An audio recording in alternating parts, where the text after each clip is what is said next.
Hello friends, welcome to math Brijendra coaching centre. दोस्तों, जैसा कि आप सभी को पता है कि हम एमपी फॉरेस्ट गार्ड के लिए टॉप 15 क्वेश्चन साइंस का जो पिछले पेपर में पूछे गए फ्रेंड्स, उसका प्रैक्टिस सेट चला रहे हैं। ये पार्ट नंबर 37 है फ्रेंड्स। पार्ट नंबर 36 तक अपलोड हो चुका है। अगर आप लोग अभी तक नहीं देखें तो इसी वीडियो के डिस्क्रिप्शन में आपको मध्य प्रदेश वन रक्षक के नाम से प्लेलिस्ट का लिंक मिल जाएगा, वहाँ से आप देख सकते हैं। ओके फ्रेंड्स, आपको बता दूं डियर फ्रेंड्स कि एमपी फॉरेस्ट गार्ड में 20 नंबर का साइंस पूछा जाएगा। आप डेली बेसिस पर प्रैक्टिस सेट लगा रहे हैं तो 20 में से 18 नंबर आपको कोई नहीं हटा सकता। ओके, इसके पहले अगर आप इस चैनल पर नए हैं तो चैनल को सब्सक्राइब जरूर कर लीजिए फ्रेंड्स, और बेल आइकन के ऑल नोटिफिकेशन पर जरूर प्रेस कर लीजिए। देखिए फ्रेंड्स, पहला क्वेश्चन है, एक चार कोष्ठी हृदय वाला सरीसृप कौन है?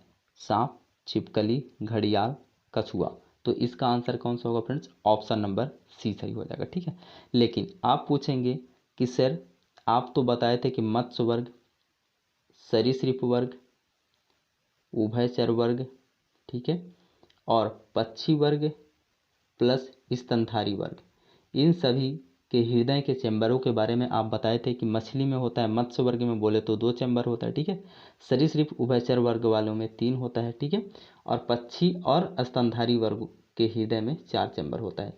तो फिर यहाँ घड़ियाल में 4 कक्ष कैसे हो गया फ्रेंड्स? तो देखिए, यहाँ पास सरीसृप के 2 एक्सेप्शन हैं, अपवाद हैं। एक तो है घड़ियाल फ्रेंड्स, मैं आपको अभी तक नहीं बताया था, और एक होता है आपका मगरमच्छ। ठीक है, घड़ियाल और मगरमच्छ ये दोनों सरीसृप हैं फ्रेंड्स, लेकिन इनके हृदय में 3 चैम्बर ना होकर के 4 चैम्बर होता है। ठीक है, बाकी सभी सरीसृप में 3 चैम्बर होते हैं हृदय में फ्रेंड्स, लेकिन घड़ियाल एवं मगरमच्छ 2 अपवाद हैं, इनके हृदय में 4 कक्ष होते हैं। ओके, इसको आप स्पेशली नोट डाउन करके जरूर रखेंगे। ओके फ्रेंड्स, अब देखेंगे अगला प्रश्न।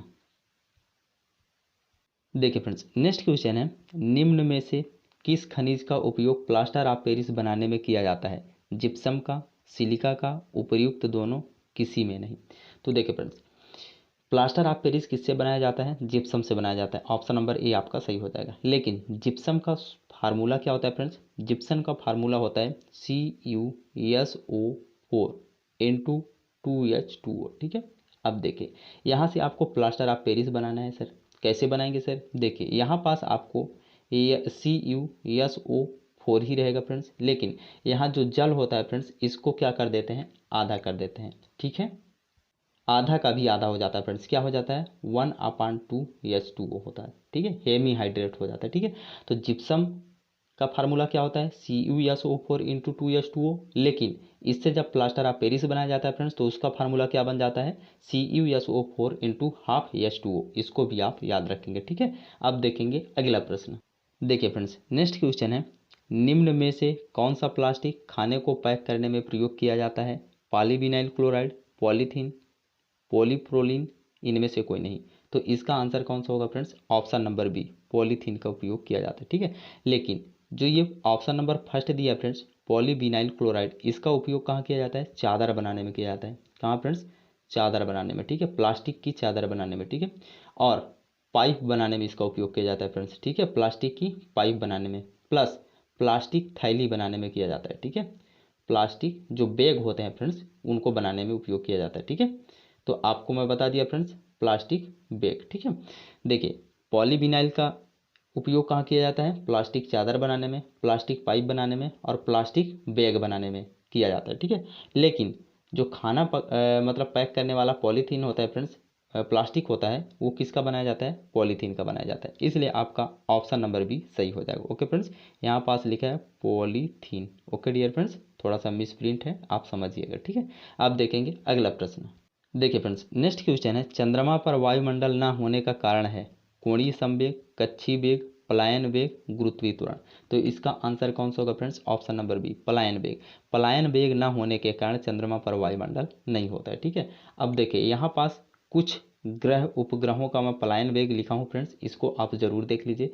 खासकर आप पृथ्वी का याद जरूर रखेंगे। ठीक है, देखिए, आपको यहाँ किलोमीटर प्रति सेकंड में पूछा जाता है, तो पृथ्वी का कितना होता है? 11.17 किलोमीटर प्रति सेकंड। ठीक है, इसको आप स्पेशली याद रखेंगे। ठीक है, प्लस आपको अगर मीटर प्रति सेकंड में पूछा जाएगा फ्रेंड्स, तो 11,174.36 बोले तो 3-6 मीटर पर सेकेंड होता है। ठीक है, इसके साथ आपको मंगल का भी याद रखना है फ्रेंड्स। ठीक है, मंगल का आप यहाँ से याद रख सकते हैं किलोमीटर प्रति सेकेंड है। ठीक है, तो 5.02 किलोमीटर प्रति सेकेंड। ठीक है, चंद्रमा का कितना होता है 2.38 किलोमीटर प्रति सेकेंड, और सूर्य का कितना होता है फ्रेंड्स 618.03 किलोमीटर। ये सभी इंपॉर्टेंट है फ्रेंड्स, बहुत बहुत इंपॉर्टेंट है। इसको मैं अपने नोट्स से आपको बता रहा हूँ। ठीक है, तो इसको जरूर आप नोट डाउन करके रखेंगे और बार बार रिवीजन करेंगे, आपको याद हो जाएगा। ओके फ्रेंड्स, अब देखेंगे अगला प्रश्न।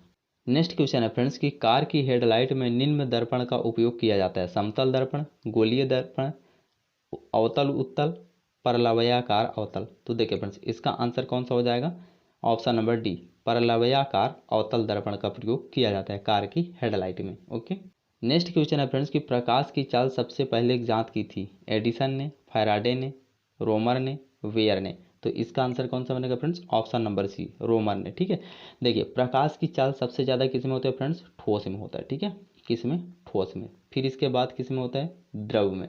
ठीक है, फिर इसके बाद किस में होता है, आप बोलेंगे सर इसके बाद होता है गैस में। ठीक है, इसको भी या इस सीक्वेंस को भी आप बहुत अच्छे से याद रखेंगे। ठीक है, ठोस में सबसे ज़्यादा किस में होता है, इस्पात में। ओके, इस्पात में नहीं फ्रेंड्स, एल्युमिनियम में होता है। कितना होता है, 64-20 मीटर पर सेकेंड होता है। ठीक है, इसको भी आप जरूर याद रखेंगे। सबसे ज़्यादा ठोस में होता है, लेकिन किस ठोस में होता है, एल्युमिनियम में होता है। कितना होता है, 6420 मीटर पर सेकेंड होता है। इसको भी आप याद रखेंगे। ठीक है, अब देखेंगे अगला प्रश्न। देखिए फ्रेंड्स, नेक्स्ट क्वेश्चन है प्रत्यावर्ती धारा को दृष्टि धारा में परिवर्तित किया जाता है। डायनेमो द्वारा, ट्रांसफार्मर द्वारा, रेक्टिफायर द्वारा, मोटर द्वारा। तो देखिए फ्रेंड्स, जो प्रत्यावर्ती धारा होता है फ्रेंड्स, एसी करंट जिसको हम बोलते हैं। ठीक है, उसको डीसी में चेंज करता है। ठीक है, कौन करता है, रेक्टिफायर करता है। ठीक है, अगर यहीं से मैं पूछूं फ्रेंड्स कि अगर एसी से डीसी में कन्वर्ट करेगा रेक्टिफायर, लेकिन डीसी से एसी में कौन कन्वर्ट करता है, इन्वाइटर करता है। ठीक है, इनवाइटर। ठीक है, आप इसको भी याद रखेंगे। ठीक है, अब देखेंगे अगला प्रश्न। देखिए फ्रेंड्स, नेक्स्ट क्वेश्चन है रमन का प्रभाव जिसके लिए सीवी रमन को नोबेल पुरस्कार मिला था, इनमें से संबंधित है। नाभिकीय ऊर्जा से, लेसर से, ट्रांजिस्टर से, प्रकाश का प्रकीर्णन से। तो इसका आंसर कौन सा बनेगा फ्रेंड्स, ऑप्शन नंबर डी, प्रकाश का प्रकीर्णन। ठीक है, लेकिन जो सीवी रमन जी का फार्मूला था फ्रेंड्स, वो समीकरण कौन सा था, E बराबर mc² था। क्या था, E बराबर mc²। यम क्या है यहाँ पास फ्रेंड्स, यम है द्रव्यमान, सी क्या है, सी प्रकाश का वेग। ठीक है, इसको भी आप याद रखेंगे। अब देखेंगे अगला प्रश्न। देखिए फ्रेंड्स, नेक्स्ट क्वेश्चन है वह ऊतक जो द्वितीयक वृद्धि के लिए जिम्मेदार है कौन सा है। जाइलम, फ्लोएम, बल्कुट, कैम्बियम।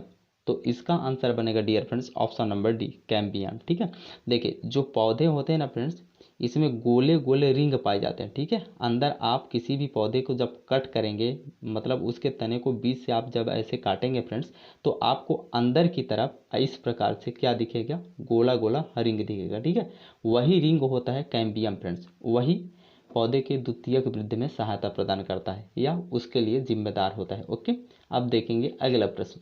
देखिए फ्रेंड्स, नेक्स्ट क्वेश्चन है वह पौधा जो ऑक्सीजन की अनुपस्थिति में शोषण कर सकता है कौन सा पौधा है। गुलाब, क्लोरेला, फाइकस, आलू।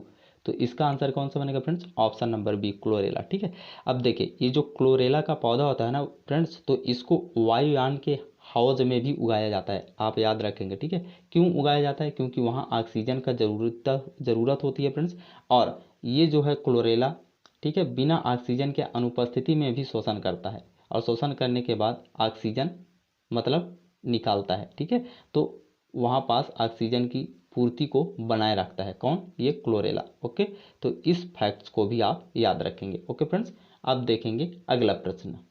देखिए फ्रेंड्स, नेक्स्ट क्वेश्चन है मानव का वैज्ञानिक नाम क्या है। इसका आंसर तो आप सभी को पता होगा फ्रेंड्स कि ऑप्शन नंबर बी हो जाएगा, होमो सेपियंस। ठीक है, लेकिन मेरा क्वेश्चन आप लोगों से ये है फ्रेंड्स कि ये होमो सेपियंस नाम, मानव का वैज्ञानिक नाम किस वैज्ञानिक ने दिया, उसका नाम आप कमेंट सेक्शन में जरूर लिखेंगे। ठीक है, अब देखेंगे अगला प्रश्न। देखिए फ्रेंड्स, नेक्स्ट क्वेश्चन है रुधिर वर्गों का पता किसने लगाया था। मेंडल ने, डार्विन ने, लैंडस्टीनर ने, मार्गन ने। तो इसका आंसर क्या हो जाएगा, ऑप्शन नंबर सी, लैंडस्टीनर ने। लेकिन मेरा क्वेश्चन आपसे ये है कि इसका खोज कब किए थे लैंडस्टीनर ने। ठीक है, उसका सन आप कमेंट सेक्शन में लिखेंगे। ओके फ्रेंड्स, और देखिए ब्लड ग्रुप आपको पता ही होगा कौन कौन सा होता है। आप बोलेंगे सर ए होता है, बी होता है, एंड ए बी होता है और O होता है। ठीक है फ्रेंड्स, अब इसमें कौन कौन से एंटीजन होते हैं, कौन कौन से एंटीबॉडी होते हैं, इसको मैं अगले पार्ट में आपको समझाऊंगा। ओके फ्रेंड्स, अब देखेंगे अगला प्रश्न। नेक्स्ट क्वेश्चन है फ्रेंड्स कि ग्लाइकोजन का संचय होता है रुधिर में, अग्नाशय में, यकृत एवं पेशी में, आमाशय में। तो देखिए फ्रेंड्स, हम जो खाना खाते हैं उसमें जब उस भोजन का पाचन होता है तो ग्लूकोज में चेंज होता है, ग्लूकोज से जब टूटने के बाद ग्लाइकोजन बनता है। तो वही पूछा जा रहा है फ्रेंड्स कि ग्लाइकोजन का संचय कहाँ होता है, तो वो होता है यकृत एवं पेशी में। ऑप्शन नंबर सी आपका सही हो जाएगा। ओके डियर फ्रेंड्स, देखिए फ्रेंड्स नेक्स्ट क्वेश्चन है नीली वेल में श्वसन किस अंग में होता है, मुख गुहा द्वारा, गिल द्वारा, त्वचा द्वारा, फेफड़ों द्वारा। तो इसका आंसर कौन सा होगा फ्रेंड्स, आप बोलेंगे सर ऑप्शन नंबर बी। आप लगाएंगे ऐसे, एग्जामिनर लगा देगा ऐसे, क्यों? क्योंकि यह एक मछली नहीं है फ्रेंड्स, यह एक स्तनधारी है, तो इसमें शोषण फेफड़े के द्वारा होता है। ऑप्शन नंबर डी आपका सही हो जाएगा। ओके, नेक्स्ट क्वेश्चन पूछा जा रहा है कि मनुष्य के शरीर में श्वेत रक्त कणिकाओं में किस प्रकार की संख्या सबसे अधिक है।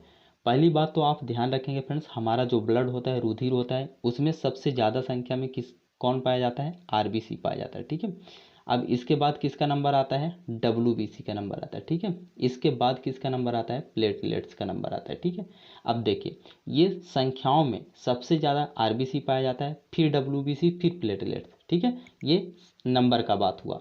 अब देखिए अगर साइज में पूछा जाएगा फ्रेंड्स, आकार में पूछा जाएगा, तो सबसे बड़ा आकार किसका होता है, डब्ल्यूबीसी का होता है। ठीक है, फिर इसके बाद आरबीसी का होता है फ्रेंड्स। ठीक है, इसके बाद आपका प्लेटलेट्स का नंबर आता है। ठीक है, तो इस सीक्वेंस मीन्स ये दोनों सीक्वेंस आप बहुत अच्छे से याद रखेंगे। ठीक है, अब देखिए आपसे पूछा जा रहा है कि डब्ल्यूबीसी में किस प्रकार का मतलब कणिका सबसे ज़्यादा पाया जाता है। तो जो डब्ल्यूबीसी होता है फ्रेंड्स, व्हाइट ब्लड कार्पसल्स, इसमें दो प्रकार के कणिका पाए जाते हैं। ठीक है, मतलब दो प्रकार के डब्ल्यूबीसी पाए जाते हैं। पहला तो कणिका युक्त डब्ल्यूबीसी और अकणिका युक्त डब्ल्यूबीसी। ठीक है, तो अकणिका युक्त डब्ल्यूबीसी दो होते हैं फ्रेंड्स, कौन कौन सा, मोनोसाइट और एक लिम्फोसाइट। ध्यान से समझिए फ्रेंड्स और अपने कॉपी में नोट डाउन जरूर करिए।